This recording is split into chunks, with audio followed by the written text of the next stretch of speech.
Party से बागी हुए कार्यकर्ताओं को मनाने में जुटी भाजपा। मुख्यमंत्री जयराम ठाकुर बोले, भाजपा पार्टी से बागी आजाद प्रत्याशियों को जल्द मना लिया जाएगा, सभी लेंगे नामांकन वापस।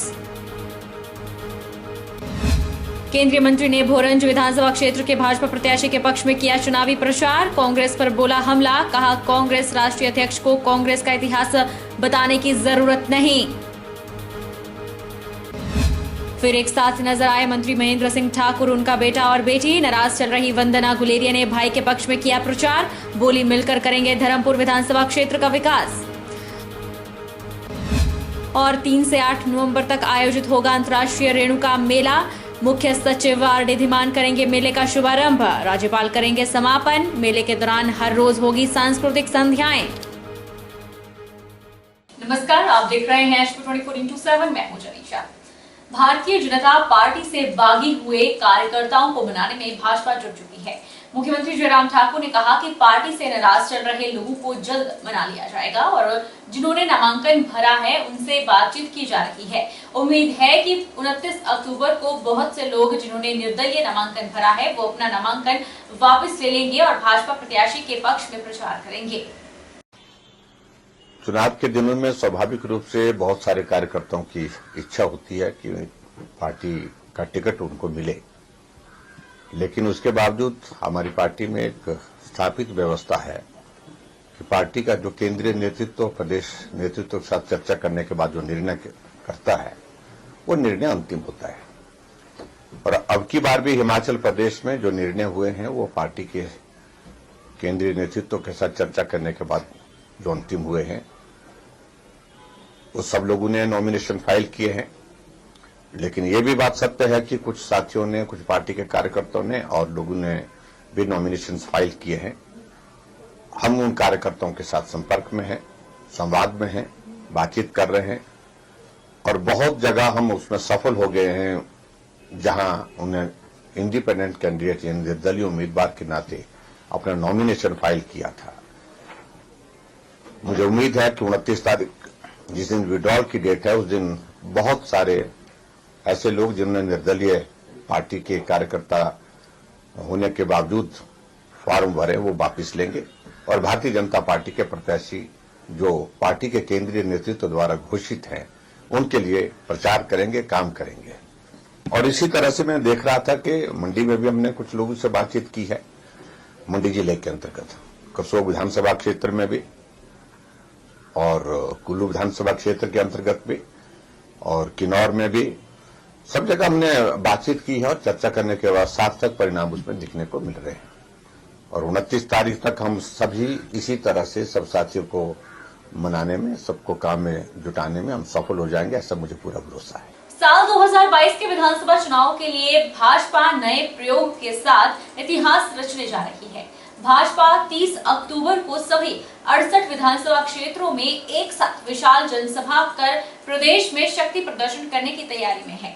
30 अक्टूबर को बीजेपी के राष्ट्रीय अध्यक्ष जगत प्रकाश नड्डा, मुख्यमंत्री जयराम ठाकुर, केंद्रीय मंत्री अनुराग ठाकुर, हरियाणा के मुख्यमंत्री मनोहर लाल खट्टर, उत्तराखंड के मुख्यमंत्री पुष्कर सिंह धामी और बीजेपी राष्ट्रीय प्रवक्ता संबित पात्रा के साथ कई अन्य स्टार प्रचारक जनसभा को संबोधित करेंगे। इसके अलावा देश के प्रधानमंत्री का 5 नवंबर और 9 नवंबर को हिमाचल दौरा संभावित है।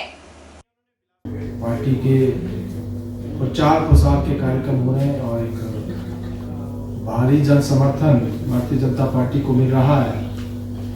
उसी कड़ी में भारतीय जनता पार्टी ने तय किया है कि 30 अक्टूबर को 68 के 68 विधानसभा क्षेत्रों में भारतीय जनता पार्टी विजय संकल्प अभियान के तहत जनसभाओं का आयोजन करेगी। अर्थात सभी विधानसभा क्षेत्रों में 30 अक्टूबर को हमारे जो स्टार प्रचारक हैं वो हर विधानसभा क्षेत्रों में बड़ी रैलियां करेंगे। कांग्रेस पार्टी का इतिहास कैसा रहा है इसे कांग्रेस के नवनिर्वाचित राष्ट्रीय अध्यक्ष अच्छी तरह से जानते हैं। उन्हें इसके बारे में बताने की जरूरत नहीं है। यह वही कांग्रेस है जिसने देश में घोटालों का एक ऐसा रिकॉर्ड कायम किया है। यह बात केंद्रीय सूचना मंत्री अनुराग ठाकुर ने भोरंज विधानसभा क्षेत्र में भाजपा प्रत्याशी के चुनाव प्रचार के दौरान पत्रकारों से बातचीत के दौरान कही। केंद्रीय मंत्री अनुराग ठाकुर ने कहा कि कांग्रेस के इतिहास को देश की जनता भली भांति जानती है। ये वही पार्टी है जिसने देश को बांटकर राज किया है। वोट लेकर आम जनता को भूल जाते हैं। कांग्रेस ने एक परिवार को आगे रखा और देश को पीछे कर दिया, जिसका खामियाजा आज देश भुगत रहा है। अनुराग ठाकुर ने कहा कि 2012 के विधानसभा चुनाव में कांग्रेस ने हिमाचल के हर घर से एक व्यक्ति को सरकारी नौकरी देने का वादा किया था। पार्टी बताए कि कितने लोगों को उसने 5 सालों में सरकारी नौकरियां दी है। ओपीएस किसने खत्म किया था, इसे सब जानते हैं। कांग्रेस सरकार के समय में इसे खत्म किया गया है। अब कांग्रेसी इसका जवाब जनता को दे, उसके बाद भाजपा इसकी बहाली पर बात करेगी। कभी फॉर्म भरवाते हैं, ये फॉर्म उन्होंने कब भरवाए थे? 2012 में जब कहा था कि आएंगे सरकारी नौकरी एक एक व्यक्ति को परिवार में से देंगे। 5 साल कांग्रेस की सरकार रही, कोई सरकारी नौकरी नहीं दे पाए। और मैं तो कहता हूं मित्रों, पुराना रिकॉर्ड निकाल कर देखो, ओपीएस खत्म किसने करने का काम किया था। और फिर कांग्रेस जब उसका जवाब देगी तब बहाली की बात करें। वहीं भाजपा प्रत्याशी अनिल धीमान ने कहा कि भाजपा का यह 9वां चुनाव है और 8 बार लगातार पार्टी यहां जीती है। इस बार फिर से रिकॉर्ड कायम किया जाएगा। कहा कि गढ़ रहा है, ये भारतीय जनता पार्टी की नर्सरी बोरिंग क्षेत्र रही है। 9वां ये लगातार विधानसभा का चुनाव जो है 1990 के बाद ये 9वां चुनाव भी भारतीय जनता पार्टी के पक्ष में जाएगा, ये मुझे पूरा विश्वास है। हमीरपुर विधानसभा सीट से कांग्रेस प्रत्याशी डॉक्टर पुष्पेंद्र वर्मा ने अपना प्रचार अभियान तेज कर दिया है। कांग्रेस प्रत्याशी पुष्पेंद्र वर्मा ने कहा कि वरिष्ठ नेताओं के आशीर्वाद लेकर बैठकों का आयोजन करके चुनाव प्रचार किया जा रहा है। पत्रकारों से बातचीत के दौरान हमीरपुर विधानसभा सीट से कांग्रेस प्रत्याशी पुष्पेंद्र वर्मा ने कहा कि नामांकन के बाद प्रचार शुरू कर दिया गया है और बैठकें की जा रही है। पुष्पेंद्र वर्मा ने कहा कि कांग्रेस पार्टी से नाराज लोगों को मनाने के लिए भी काम किया जा रहा है। उन्होंने कहा कि वे पिछले 20 सालों से लोगों की सेवा में डटे हैं और असली टिकट चुनावों में जनता देती है। पुष्पेंद्र वर्मा ने अपनी जीत का दावा किया और कहा कि जीत के लिए पूरी तरह से आश्वस्त हैं। उन्होंने कहा कि हमीरपुर के लिए स्वास्थ्य, शिक्षा और विकसित करने के साथ साथ रोजगार देने के लिए काम किया जाएगा। हमीरपुर में बड़े संस्थान लाने के लिए प्रयास किया जाएगा, तो इंडस्ट्री लगाने के लिए भी काम किया जाएगा। देखिए, मेरी स्ट्रेटजी तो शुरू से यही है, 20 साल से लोगों की सेवा करनी है और मेरी जो ताकत है वो जनबल है। तो वो तो मैंने कल ही नामांकन के बाद कहा था कि मैं अपने लोगों पे भरोसा करता हूँ और असली टिकट तो जो है वो जनता ही देगी।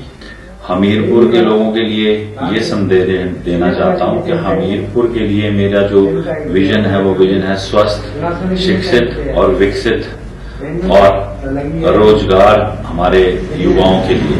ये जो 4 चीजें हैं उसके लिए मैं काम करूंगा। हिमाचल प्रदेश में चुनावी बेला है और सभी पार्टियों के प्रत्याशी चुनावी प्रचार में व्यस्त हैं। ऐसे में कांग्रेस पार्टी का चुनावी प्रचार भी जोरों पर है और जल्द ही मंडी में प्रियंका गांधी का कार्यक्रम होने जा रहा है। यह जानकारी जिला कांग्रेस कमेटी अंतरिम अध्यक्ष हरेंद्र सेन ने पत्रकार वार्ता में दी। उन्होंने भाजपा सरकार को भी घेरा। जिला कांग्रेस कमेटी अंतरिम अध्यक्ष हरेंद्र सेन ने पत्रकार वार्ता में कहा कि हिमाचल प्रदेश में चुनावी बेला है और कांग्रेस की राष्ट्रीय महामंत्री प्रियंका गांधी का कार्यक्रम मंडी में होना तय है, जिसको लेकर तैयारियां की जा रही है। इसके अलावा उन्होंने भाजपा की डबल इंजन की सरकार पर निशाना साधते हुए कहा कि हिमाचल प्रदेश में जयराम सरकार पूरी तरह से विफल रही। प्रदेश 85,000 करोड़ के कर्जे तले दब चुका है। ऐसे में प्रधानमंत्री से जो मदद मिलनी चाहिए थी वह नहीं मिली है। इतना ही नहीं, उन्होंने महंगाई और बेरोजगारी पर भी भाजपा सरकार को घेरा और कहा कि प्रदेश में बेरोजगारी और महंगाई से जनता परेशान है, जिसका जवाब जनता भाजपा को 12 नवंबर को देने वाली है। उन्होंने प्रदेश में कांग्रेस की सरकार बनने का दावा भी किया। अभी हिमाचल में जो आपने हमारी जो सरकार देखी भारतीय जनता पार्टी, हमारे जो जिला के यहाँ के मुख्यमंत्री हैं, हमें खुशी हुई कि हमारे जिला से मुख्यमंत्री बने, परंतु वो पूरी तरह से नाकाम है। ये जो मुख्यमंत्री बार बार बोलते हैं कि डबल इंजन की सरकार, डबल इंजन की सरकार, हमें ये बात समझ नहीं आती कि डबल इंजन की सरकार क्या है। 85,000 करोड़ जो है वो कर्जा हो गया है और जो मदद हमारे को अपने प्रधानमंत्री की तरफ से मिलनी चाहिए थी, एक भी रुपया जो है प्रदेश सरकार को नहीं मिला। और बेरोजगारी की समस्या आप जानते हैं, इन 5 सालों में कितनी बेरोजगारी है, महंगाई चरम सीमा पर है, सिलेंडर 1150 रुपये का है, और हर चीज वस्तुएं जो है खाने पीने की खाद्यान्न वस्तुएं हैं वो उनके रेट बहुत ऊपर जा चुके हैं। और हमारे किसान और बागवान परेशान हैं। गाड़ियों का लाइसेंस के रेट जो है 100% बढ़ा दिए। जो हमारे किसान और बागवान जिन्होंने अपने गन का लाइसेंस लिया हुआ है उसके रेट भी उन्होंने 100% बढ़ा दिए। अब भारतीय जनता पार्टी का सरकार का जाना जो है निश्चित है, और हिमाचल प्रदेश में जो है कांग्रेस पार्टी का आना बदलाव जरूरी है। भाजपा राष्ट्रीय प्रवक्ता अपराजिता सारंगी ने शिमला में दावा किया है कि भाजपा की डबल इंजन सरकार प्रदेश में रिपीट होगी। जयराम सरकार ने प्रदेश के हर वर्ग के लिए काम किया है। महिलाओं के सशक्तिकरण के लिए भाजपा सरकार ने हिमाचल में बेहतरीन कार्य किया है। अपराजिता सारंगी ने कहा कि सतत रणनीति भाजपा की ताकत है और भाजपा आपदा को अवसर में बदलना जानती है। देश में महिला लेबर पार्टिसिपेट रेट में हिमाचल पहले स्थान पर है। जयराम सरकार ने वृद्धा पेंशन की उम्र 80 से घटाकर 60 कर दी। महिला सशक्तिकरण के लिए अनेक योजनाएं चलाई गई। उन्होंने कहा कि बीजेपी जो कहती है वह करके दिखाती है। दूसरी तरफ कांग्रेस की नाव से तमाम नेता उतर रहे हैं। कांग्रेस केवल कोरी घोषणाएं कर रही है। हिमाचल में पुरानी पेंशन बहाल करने, महिलाओं को 1500 प्रति माह देने की गारंटी दी जा रही है, लेकिन कांग्रेस राजस्थान और छत्तीसगढ़ में यह नहीं कर पा रही है। हम आपदा को अवसर में बदलना जानते हैं।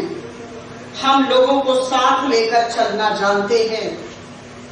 सबका साथ, सबका विकास, सबका विश्वास और सबका प्रयास, और हमारे लिए वसुधा ही परिवार है, वसुधैव कुटुंबकम। और महिला श्रम शक्ति भागीदारिता में मुझे लगता है हम सबको जानकर रखना होगा कि देश में हिमाचल प्रदेश अव्वल स्थान पर है, प्रथम स्थान पर है। विमेन लेबर पार्टिसिपेशन रेट, इस बात को हमें नजर में रखना होगा। कोरोना की बात हो या फिर हर दिन इस पहाड़ी प्रदेश में जिस तरह से गांव-गांव में जाकर, शहरांचल में जाकर काम करना पड़ता है, हमारे जो कर्मचारी हैं, सरकारी कर्मचारी हैं, उनके लिए सरकार खड़ी है, उनके साथ सरकार खड़ी है।